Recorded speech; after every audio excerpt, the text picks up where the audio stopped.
changer in a lot of ways. It takes a lot of risk off the banks, it places it onto the federal government, and now working class, middle class families, they're able to purchase a home based on the occupancy of those neighborhoods. What the HOLC and this is where the term redlining establishes comes into place.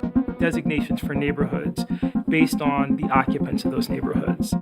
And this is where the term redlining comes into place. So that those communities that were all white, suburban, and far away from minority areas, they received the highest rating, and that was the color green. Green meant best area, best people, aka businessmen. Blue meant good people like white-collar families. Yellow meant a declining area with working-class families. And red meant detrimental influences, Hazardous, that's the worst. Yellow is considered definitely declining, blue is considered still desirable, and green is considered the best.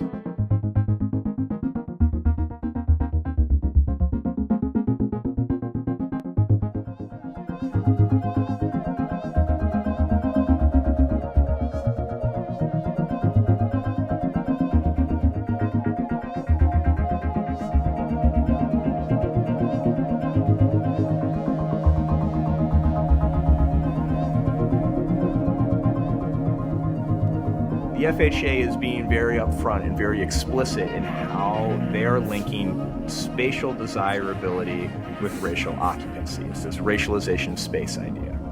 So areas that were predominantly African American or majority minority, or really in a lot of cases, even if there's a few non-white people there, that's often enough to be redlined.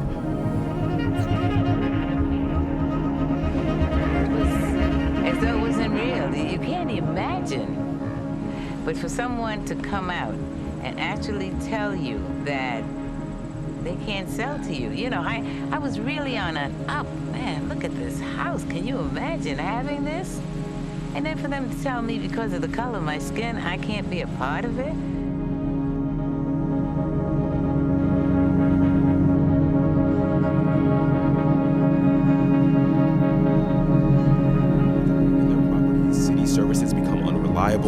In most places, crime increases and property values drop. All of these conditions 30 years as white lead to the brand new suburbs popping up all over the country. Many of those suburbs institute rules called covenants that explicitly forbid selling homes to black people.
industrial plants that spew toxic fuel. They're more likely to live far away from grocery stores with fresh food, and in places where the water isn't drinkable. They're more likely to live in neighborhoods with crumbling infrastructure and in homes with toxic paint. People of color have higher incidences of certain cancers, asthma, and heart disease.